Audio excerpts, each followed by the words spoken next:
Hi, welcome to another episode of Tales from the Path. I'm Jessie DiJari, and I'm super excited today because we are going to have a person, Jason Watts, is going to be with us. And Jason is, I'm really going to loosely say, a student of mine.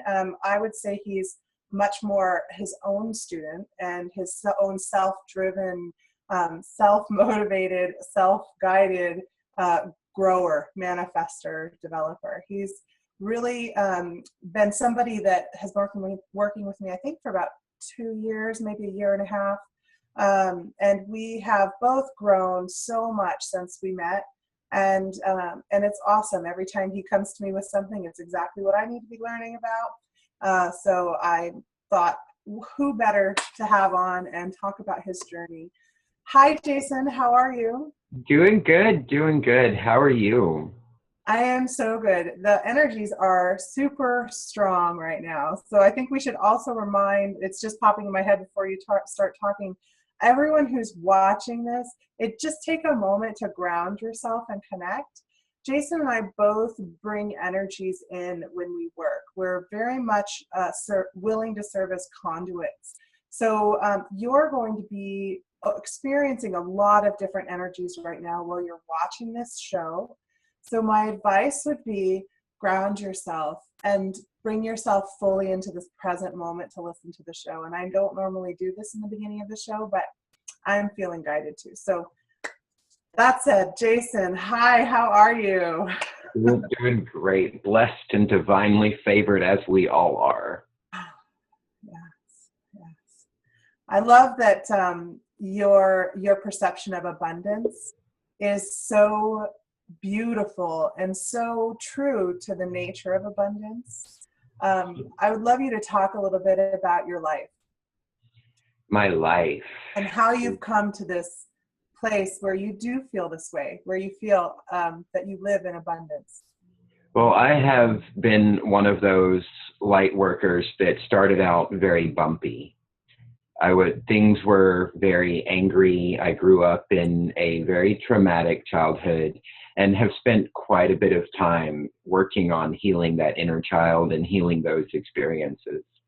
I have been aware and consciously working with energy since I was 12 and unconsciously doing stuff that really made my family wonder about me even before then. And the abundance of life is about realizing the things we have that are special. It's not money. Money is an energy. Money is wonderful, and it's something that is necessary in this reality and in this society, the way that we interact with things. But true abundance has nothing to do with money. I have a wife who loves and supports the fact that I spend all my time on Facebook doing healings and services and whatnot. I have a wonderful little baby boy that's growing. That's abundance. That's joy. My cupboards are full. I never have to worry about food. I may not always have as much money as the person next door or the person over here. I may not always have exactly what I want, but I have everything I need and so much more than what I've had less. I've had far less. Yeah. I remember when we first met, you had far less.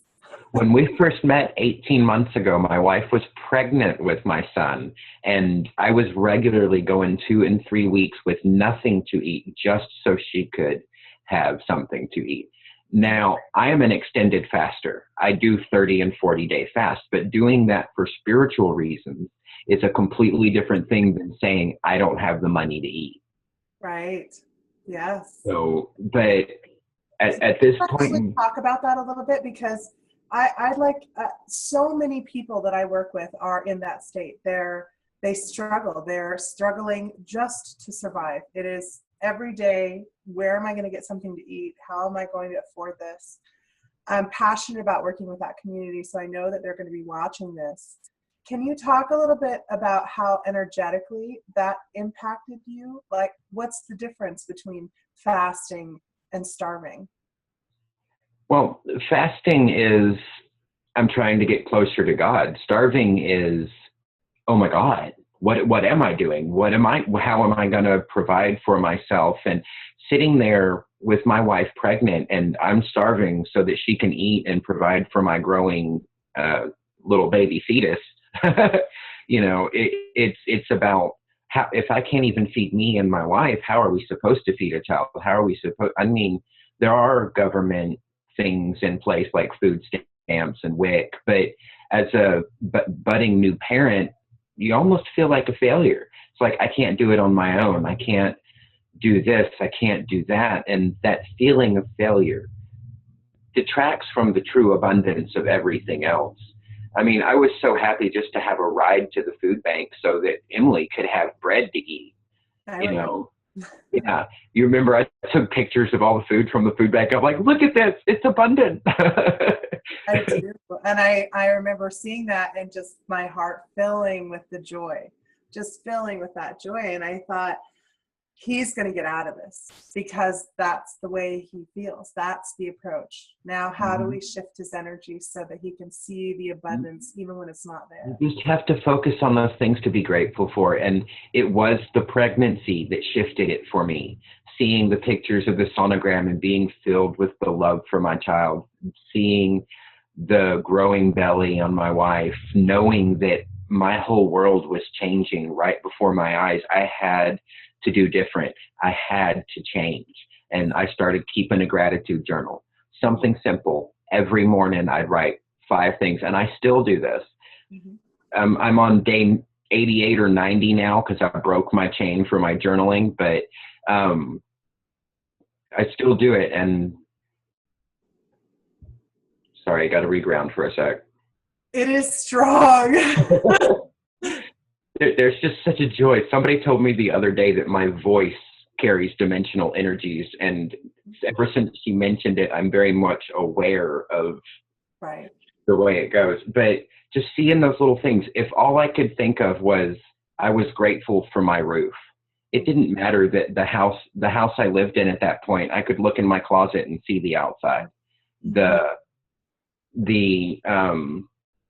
neighbors' smells would come up, and they were druggies and things like that. And the light bill in the summer was $300 and $400, and personally, I live off of $700. Right. So it's just a matter of recognizing that abundance. And I have a brand new bed. I have rides everywhere I need to go when I need to go. I may not have my own car, but my father has been such a blessing since we moved back to my hometown. I don't have to worry about groceries. I don't have to worry about my baby getting to the doctor or the emergency room if need be. Thank goodness he's never even run a fever in 11 months old. Even with him, when he's cranky and cutting teeth, he ain't running a fever. It's wonderful. Yeah. But it's about recognizing that you are the creator of your experience. Yeah. But your experience is so much more than what's going on around you. I may live in a house, but my experience of this house can be so much more than just these 4 walls. Yeah, exactly. Yeah.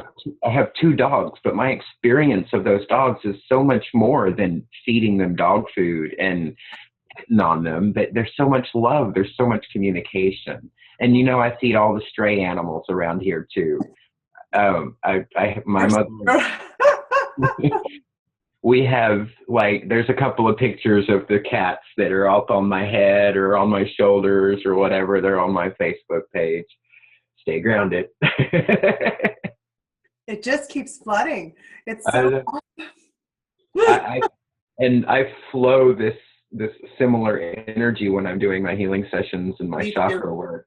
Yeah. And it's an experience. There's been several times the past couple of days where I couldn't even get back into my body. I'm aware of my body. I'm controlling my body, but my consciousness is over here somewhere.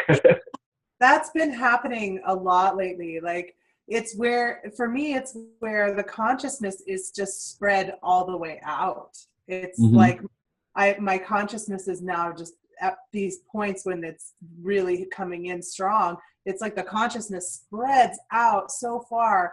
And I have to remember other people are experiencing me here. Oh, but So I get lost in but I'm manifesting them. So, oh, we're all good. It's like this process of, oh, it's all good. It's all good. It's Oh, interesting right now. It's a very interesting dynamic time. It's yeah. very, very shifting. We were just talking when we first got on about how right now it's like, oh, I have all these different things going on in the way I'm feeling and the parts that are, all the pieces. Hmm. So aware of the pieces right now. Yes, very much so. It's like if I was a circle, Yeah. the bottom left hand of my circle is all depressed and sad because of my physical situation. The upper right is like, but you're connected to divine. You're part of the oneness. You're excited and happy and joyful. And then in the middle, it's like, okay, it's just all kind of there. Yeah. Yeah. And that's all going on at once. And Yeah. it makes you feel kind of crazy. Yeah. Just to look. And that's a negative word that I don't usually prefer to use, but in today's society, when you're sitting here with 4 different emotions all at once, and your therapist just wants you to pick one, and you're just like, how do I pick one? Right. I'm so much more than this. I'm so much more than what you see, and how I'm presenting myself. It was interesting. I was in a group. My husband is in a group that's for a support group for men, and they do check-ins with the wives. And so I was there, and the counselor reminded everybody of how they tell the men in the group to think of anger, and that anger is fear plus another emotion. And I Mm, thought, oh my God, that's brilliant. That's what it is. it is. Oh, and it really helped me, like, even for my own anger. We were kind of talking about that. Like, I didn't let myself feel anger ever. There was never yelling or screaming in my family. All the abuse was really under the surface. It was, Yes. in the quiet, and so you never knew what was coming, and it was very just eroding from underneath. But there was no yelling. We didn't have yelling or screaming in the house. There was no anger. It was always this peaceful calm. So that's what I learned to maintain, was that peaceful calm. And I was never allowed to have extreme of emotions. People were criticizing me if I was extremely happy or if I was extremely sad. One friend would even say, Jesse, can you just bring that happiness down a little bit? I mean, it's intense. Do you know how many people have said that to me? I know, and I'm like, oh my God, if somebody came up to me super happy, I'd want to ride that happiness with them. That's Mm-hmm. amazing. It feels amazing when somebody feels like that. And that was when I started realizing people don't actually want to be happy. Some Mm-hmm. people really do want to get stuck in the suffering, because what it does is it maintains the belief system that keeps them the victim And and it avoid maintains the status responsibility. quo. It Yes. maintains the status quo. You want things to be predictable. You want things to be understandable. But Yeah. in order for things to be predictable and understandable, you have to have this even keel, this Yeah. plain, humdrum, normal, everyday life. And that's not where change happens. That's not where the miracles and the manifestation is. The No. miracles and the manifestation and the change is in the extremes of the positive side. Mm-hmm. Yeah. Of course, there's not so pleasant miracles in the extreme of the negative side, but we're not going down that path. No. I want. I was listening to a talk by Bentinho Massaro, and I bring him up a lot because he's one of those people that's really staying focused on the self-manifestation, the Mm-hmm. really staying focused on you can look out here, but you have to recognize I'm creating that. I'm creating this, and thank you for being my mirror, and you're creating me, and I'm letting you create me. Mm-hmm. He stays really focused on that, which is in keeping with what I also feel is really important. And one of the things that he said was, he was talking about how people sometimes think of him as bipolar, because he's like, people will say, how can you as a spiritual teacher be losing your shit right now about your phone? It's just a phone. You should know above all else that that's just a phone. And he was like, well, I recognize I'm here to learn too. So I am on the path. So in the time where I'm learning, I must forget all that I know, all of my divine awareness, and let that go and just dive all the way in. And because I'm embracing the learning process, I go all the way in. So yeah, I get really upset, and I don't need it to be like my house burning down or a car accident or horrible illness. I'm good with my phone, losing my phone, being the experience that takes me all the way in. What do you choose for the experience to be to allow yourself to break? And it was Usually, like, usually it's it's the barking dogs. right. Let's get back in here. D's and B's, not barking dogs, barking dogs. Here we go. But yes, Yeah. the dogs, if they bark at something, because mine, they're Chihuahua mixes, if that tells you anything. One of them is a near 40-pound Chihuahua Boston Terrier mix. Oh, And and I he can't even imagine what that looks like. you've seen Dohitzi on one of our meetings, the gray and black brindle one. Okay. Yeah, it was one of our meditation meetings. I brought him in because he sits with us when we meditate and stuff. But and he's just super long legs, fat, round, chunky roll of a body. Sounds cute. But he's just got this annoying bark, and he wants to bark at everything, every little thing, and that will just I will let that send me to the top. It's just one of those things that I almost cannot control my reaction to that. Yeah. Yeah. It's interesting too. I find when I'm doing session work with people, so often their dogs will start to bark as soon as any resistance to the work comes up for them. It's like we'll start working on something just another layer deeper, and then I have to go take care of my dogs. Well, you could, or we could work through this and see if the dogs still need you to take care of them. They're like, oh no, I can't focus, I can't concentrate. That could be true, but this could also be the way that your filter protects itself. So let's Yeah. try not letting that work in just this one instance. Let the dogs be barking. Let yourself be Mm-hmm. distracted. Let's keep going. And always the dogs stop barking. But when I'm in a session where I'm receiving healing, and that's exactly what happens. If it hits a resistance or hits a point that makes me slightly uncomfortable, one of the dogs will bark, or the baby will scream, or my Yeah. mother-in-law will get a little louder than I need her to be, and little distractions. A big 18-wheeler will go by and just honk its horn or whatever, and I'm just like, but at that point, I remind myself, I'm in here taking care of me. My wife is in there taking care of the dogs and the baby. It's like they don't need me. I need me. Yes. And I take a few deep breaths, continue with the work, and within a few minutes, everything calms down again. Yep. Yep. I'm so glad you said that, because I was going to ask you, what do you do to get yourself back on track? A lot of times I'll like when we were it didn't happen when we were working on the last Friday, but Yeah. if we had been on I would have been like, hang on just a second, and I just pause and I'd take a few deep breaths and remind myself consciously, literally repeat those exact statements in my head. I am taking care of me. Emily is taking care of the dogs. Mm-hmm. And that helps. And if that's not enough, then I drop a root out of my root chakra, connect it to the earth, and bring up some energy and get grounded again. Perfect. But That's awesome. most of the time, that's enough. That's awesome. That's exactly what I tell people to do. I think it's amazing. I love it when we're all. I love being a tree.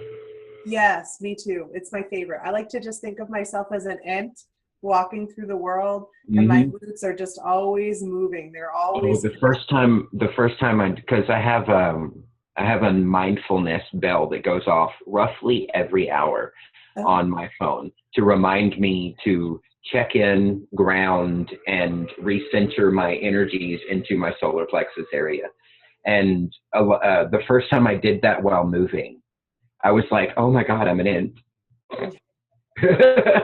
I was like, had a moment where I was trying to reach out with my branches and touch something, and I was like, ooh, it was weird. And the first time my bell went off while I was in the potty, that was another thing altogether. I actually love to ground while I'm going to the bathroom. Once you're used to it, it's Yeah. an excellent thing, because Grounding is dumping that useless energy. And what are you doing in the bathroom? Getting rid of waste. Yes, So it's the I find perfect it's time like to do it. amazing. It's the perfect time to do it, but it feels weird energetically the first few times. Well, you think, should I be doing this? Like, am I pooping on Mother Earth? That was what went through my head the first time. I'm like, my very first thought was, this is sacrilegious. That was it exactly. I was like, this is sacrilegious. I'm doing something spiritual while I'm doing something else. You know, I was actually, that brought to mind this short story. I was doing a healing work with this woman, and she had a very strong shamanic energy, but she had no awareness of it. You know, she just wasn't aware that was flowing right into her. And so I was doing this work on her, and all of a sudden I got the most vivid image in my mind of this, you know, like a clearing and like a fire, and somebody laying on the ground next to the fire, having clearly just had a healing. And the healer is this woman off to the side, and she's squatting in the forest and she's shitting. And I was like, I don't know if I should tell you this, but I have this strong vision and it won't go away. So this is what it is. And the lady was like, oh my God, I have that same dream all the time. I said, I think that's you, and I think you need to go clear some things out. And I think that's your process. That's one of your processes, a natural process to draw it in and use the digestive system to flush it out.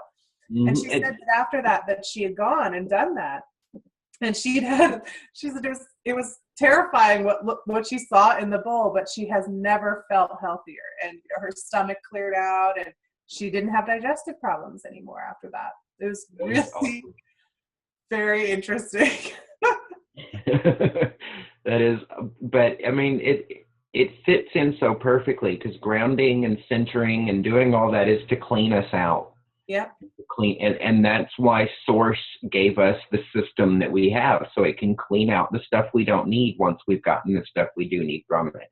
Yeah. Especially as a healer, when we're working with other people and connecting with other people's energies, we've got to dump out anything that we pick up. Yes. Because I get so much from a client that if they have shoulder pains, they may not have shoulder pains after the session, but I darn sure will if I don't ground properly and cut those cords. Yeah, I've actually found that one of the things that actually with that reminds me of, which we can just add into the show, when you have that, when you actually, because I feel in my body whatever it is that they're feeling. And that's how I tell. That's how I can know. But I make an agreement with my body. You show me. As soon as I recognize it, you release. And that's the way my body works now. I had to make it a conscious, focused agreement with every cell. Because remember, we're a community of human cells and non-human cells. And there's even the energy in between, the consciousness between the cells. You have to just set that intention. And this is true for anything that you do with energy work. If you're somebody who walks away and you feel like you've caught something from someone or whatever, that's not, you didn't catch anything. You're maintaining the vibration because you haven't made the agreement with your body. I see, now let go. And I'm learning that recently in my healing work, because I've gone from doing 2 to 3 sessions a month to 5 to 6 a week. Then you have to know it. Yeah. And I'm learning that, okay, body, you're allowed to experience this during the session. You're allowed to show me what I need. But once we're done, we're done. I don't need that. That's not mine. Yeah. And oh, sorry, go ahead.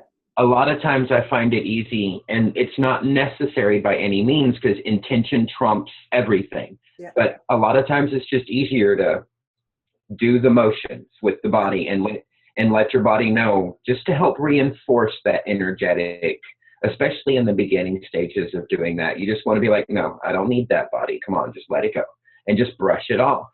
And that physical gesture helps to anchor that vibration in thicker. Mm. because I'm using my physical body to program as well as my consciousness.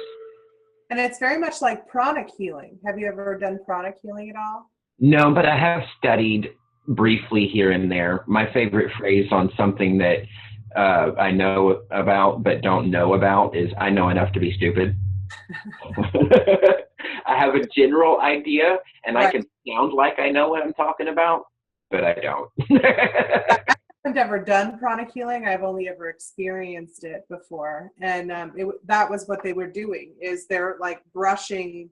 They do this brushing motion where they're like shuffling the energy down, and then they put it into this bowl of salt water on the ground, and they put it into there to neutralize it. I thought that was Exactly what I do in my process of cleaning the aura when I'm doing my yeah. healing. I was with Hannah Neal, who, if anyone is listening to this, who listened to the Crystal Cocoon, she was one of our original co-hosts on the Crystal Cocoon. When she does healings, she'll do this kind of feathering motion all the way down. And the first time she did it, it was amazing how much it caused things to just clear and reattune. And so hand gestures, because we are a physical being who has forgotten so much of their energetic identity to fit into this body, using the physical is still very powerful. And, that's why those things work until your energy gets to know, oh, I can do this without the motion, but first I must do the motion. It's still a lot of fun, even though I've reached a point in my life to where a lot of times I can just think and there it is. Yeah. And Emily knows I'm still fond of my emotions. Yeah. I still love the hand gestures. I still love the chanting, but that's because it's the physical experience, and that's what I'm here to learn. That's what I'm here to do. It's Right. not necessary. No. I mean, Emily's seen me just be like, look up at the sky, just look and be like, all right, I need it to quit raining so we can walk home. And then it just, bam, stops. She's also seen me just wave my hand. Neither one, the look, the wave, not necessary. Right. But it helps me to feel connected to my purpose for being here, my reason for choosing to be in this body and to learn this experience. Yeah. And even if I think even if I was fully conscious and aware of total oneness, I would still move my hand just because it's fun. I'm in a body. I mean, come on. It I helps love. us focus. It helps us focus our energy and our intention and set our intention. I use my hands all the time. People are like, oh, it's because you're Italian. I'm like, no, I'm only half Italian. This is because it works. This gets your attention. This gets my attention. This creates. Oh, people tell me I use my hands because I'm girly. I'm like, what? No. I was using my hands at 3 to do things that you didn't even know how to do at 30 when you've been practicing the same thing for 10 years. Yeah. Like, I use my hands because I want to, because I choose to. Yeah. I don't have to.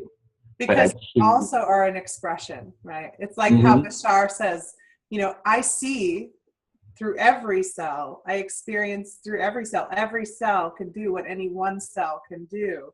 So I see through all of them. And it's like, when I use my hand, I feel like that's what I'm seeing with. This is the focus now.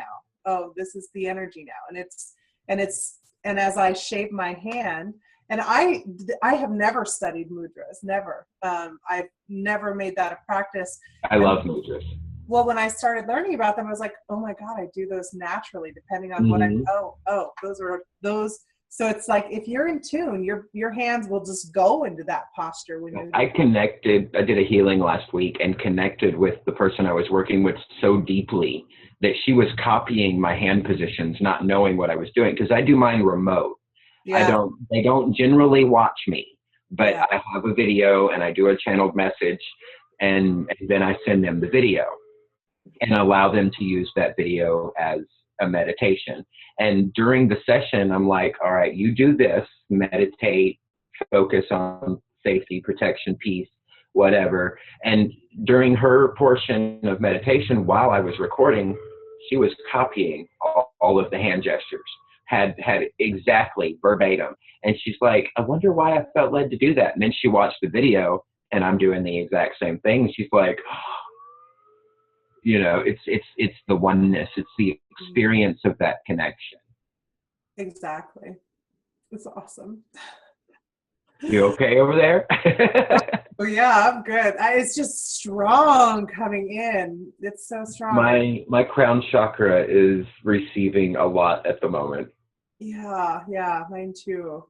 I keep like getting these a blast of a download, and it kind of like just I'm trying to stay okay. I'm present. You guys got to give it to me easy so I can stay present. Yeah, control the energy so it don't mess with the technology. Yes, like I have in front of me right now. I was telling Jason before. Normally, when I start doing this, I don't have to get crystals. I don't tend to do grids very often. I do them more for play. I like to just work with energy on its own, but I love stones and things like that. Anyway, when Jason and I got on, I was like, hold on, I need to change. I had to put, like, I have this piece of obsidian and my smoky quartz point just to keep me grounded. And I've got some an amethyst and iron cluster to keep me focused and clear, because so much is coming through right now doing this. And I've got my selenite wand to keep everything cleansed and purified. And then the Oregon generator to stabilize it all. I have my hands on the smoky quartz and the obsidian the entire time. Yeah, I have my little hematite teddy bear. It's so cute. I love it. That is and this never comes off when I'm awake. My and then my sandalwood prayer beads. But I don't do a lot with stones and crystals. I personally find them to be cumbersome. It's like I'm taking a beginner crystals class because all I know is quartz crystal, generate, help, it's pretty blank. I can program whatever. That's all I've ever done with crystals. Yeah. But I could read a book, see a picture of green aventurine, and connect with that energy from the picture. I don't need the stone in my hand. Now, it's fun. I find it fun to interact with the consciousness of this particular stone and have whole conversations.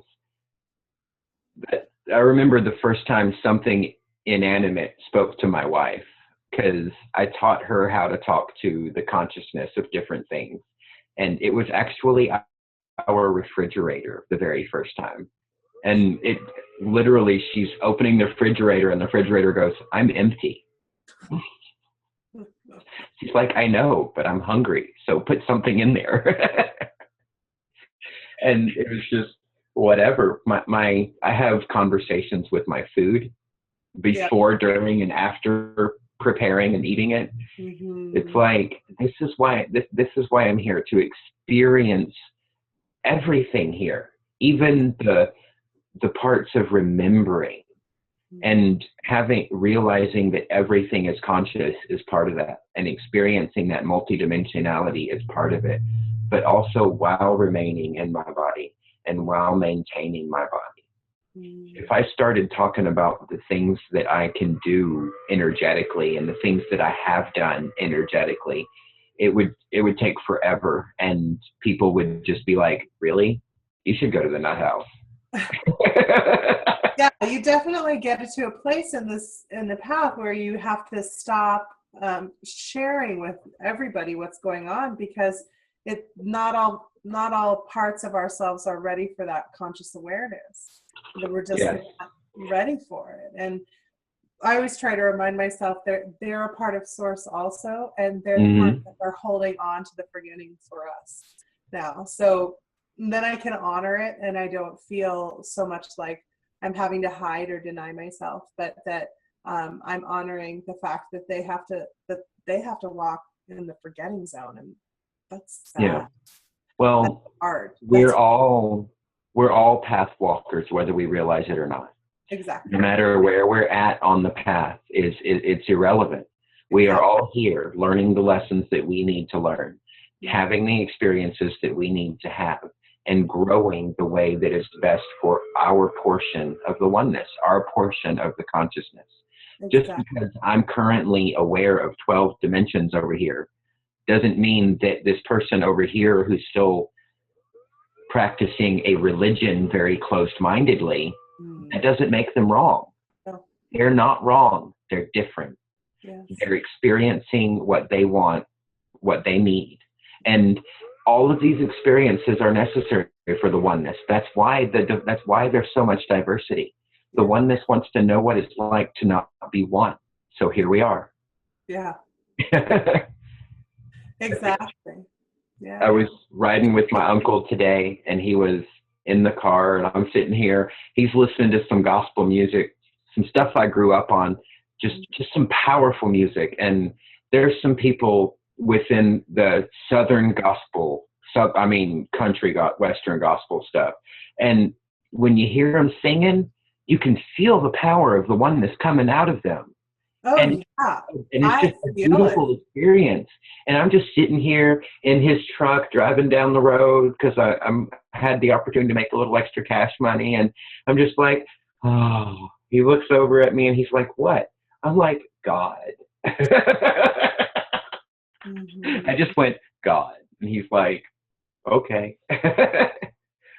You know, But that's one of the other things that I always loved and appreciated so much about you was your willingness to embrace all of religions, all of the teachings, the spiritual teachings that you can get your hands on. in And in my years, mhm, like I said, I've been consciously aware of energy work at 12, and I left Christianity as my choice of religion at 12 or 13, the year my mom left us.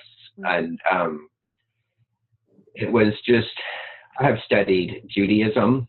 I have studied mysticism within the Judaistic culture. I've studied Hinduism, Buddhism, Tibetan.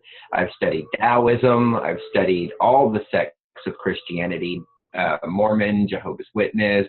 It's all the same. yeah, When you look at the teachings and you read the scriptures side by side, they are all regurgitating the same message: yeah, love, compassion, peace, joy.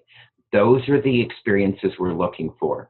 And I came to the conclusion by 15, 16 years old, why does it matter what I call God? yeah. And I tell most people, if they ask me, well, what are you, when they're talking about religion? I'm like, I don't know. And that's exactly what I tell them. I'm like, I don't know. I was like, this week I'm a Hindu. I'm talking to Krishna. Next week I'll pray to Jesus. Week Hmm. after that, maybe Muhammad. We'll Hmm. see. It's like, what am I this week? Yeah. It's Yeah, I part. haven't ever really been able to answer that question very easily, other than I was where I once was, because religion to me is purely a permission slip program where you get to let go of your ideas of reality that hold you in this concrete physical world and be able to experience what's beyond that. That's all that it is, and it gives you a framework within which to understand that. And I think growing up with that concept, because I grew up in Buddhism as more science of thinking rather than being thought of as a religion, it was very beneficial for me once I started doing energy work, because then you know what to do with that, with those concepts, with those perceptions, those filters, and get rid of them and just open your connection to source more and more. I just, Love working with people in religions. I refuse to define God.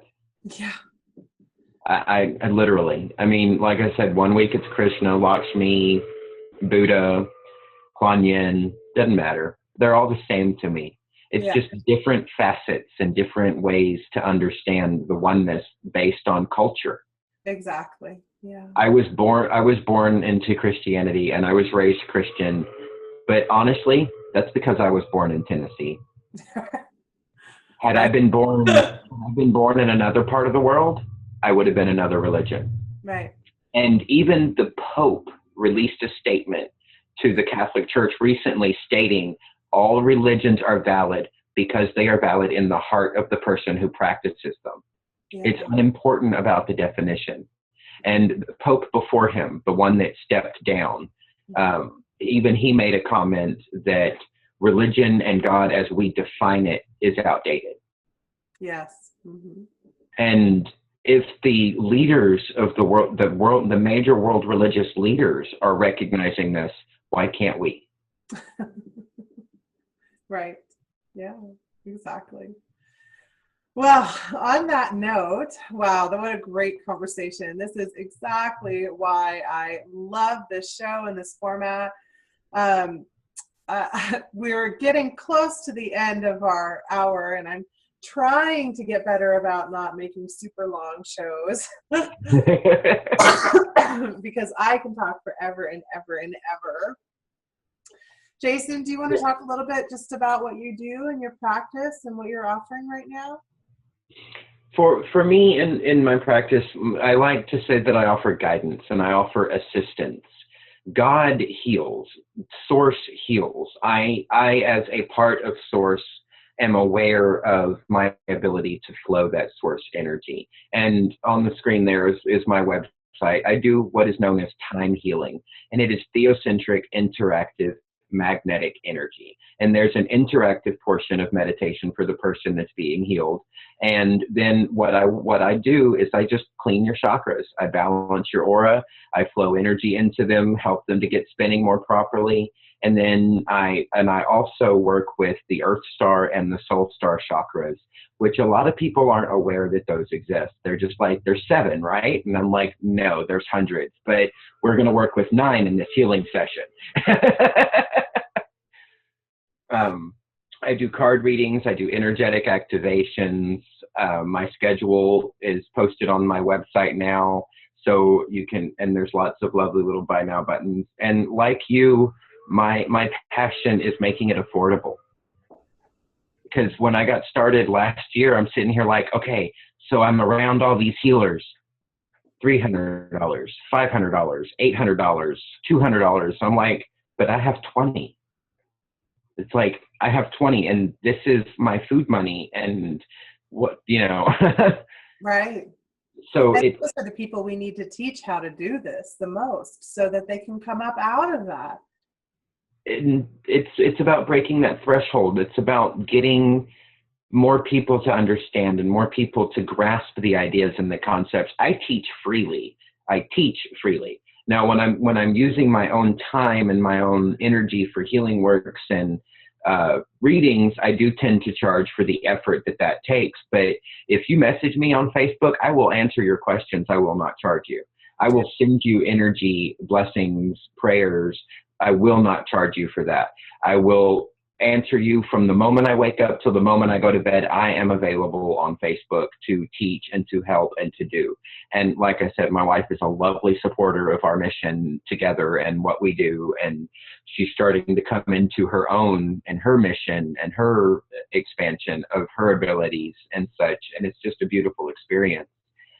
But I'm about spreading knowledge. If you need assistance with that knowledge, then that's where a little bit of compensation comes in. But it's not like I'm going to break your bank or take away from your food budget or whatever it is that you have to pay, right. Because some things are important, and you can't sacrifice those things while you're in this physical body.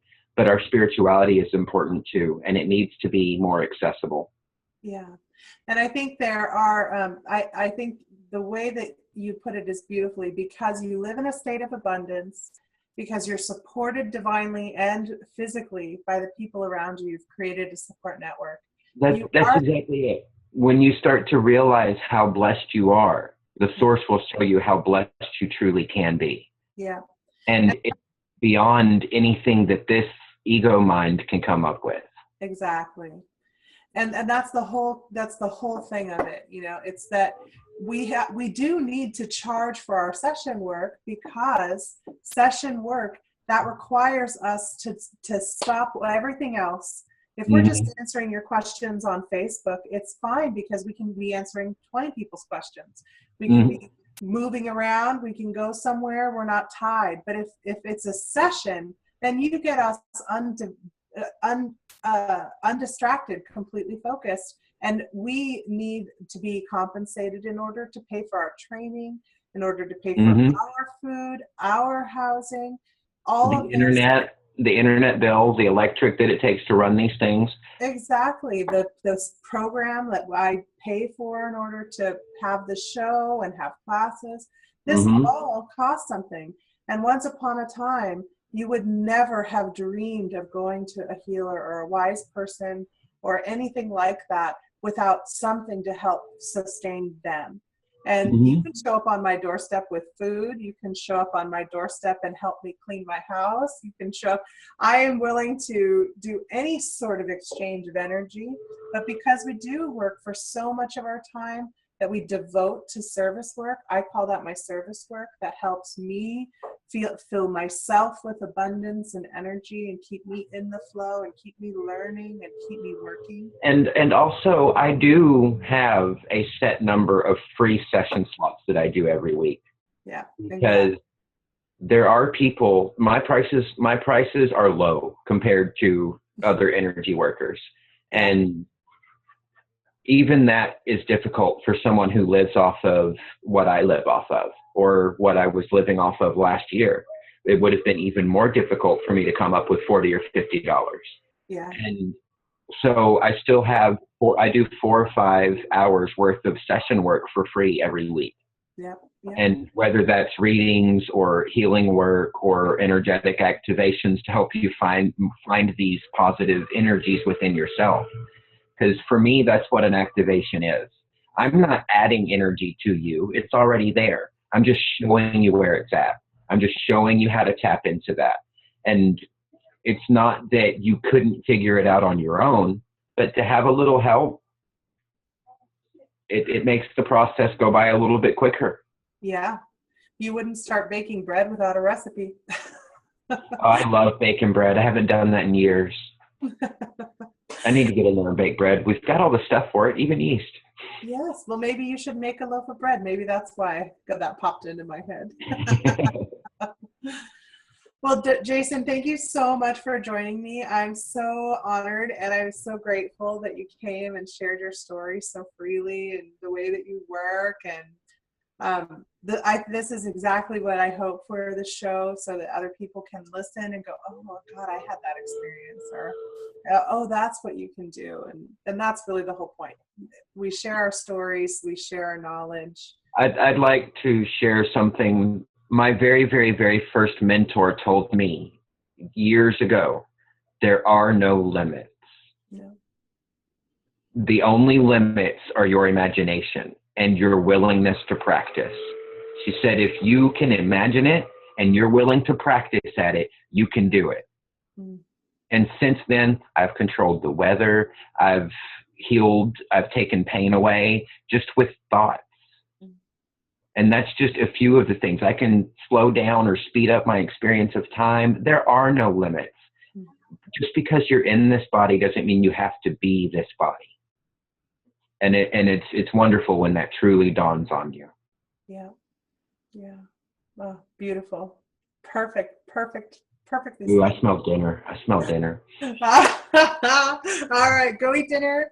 Thank you for joining us for another episode of Tales from the Path. And hopefully you'll check out our other shows and check out our meditations. There's lots of stuff. The channel's just starting to. Awesome. Yeah, I've been looking at a few of your meditations. I haven't had a moment to actually just sit down and do them. Yeah. But I'm one of those that I can listen and meditate while I'm doing other stuff. But even then, it's still better to have that focused moment. Yeah. But I have my Zen moment and my EFT moments at night. And Yep. Well, you have your own meditations already in place. I do about 3 hours of meditation a day just for myself and my own self-healing. Yep, exactly. That's another reason Jason is on the show. He is dedicated to his own self-work before he works on others. And that to me is a sign of one walking the path, the true honored path. And if I can't heal me, how do I expect to show somebody else how to heal themselves? Yeah, exactly. Love it. All right. Thank you, everybody. Remember to subscribe to the channel if you like what you see, and feel free to share our show. Goodbye. Bye.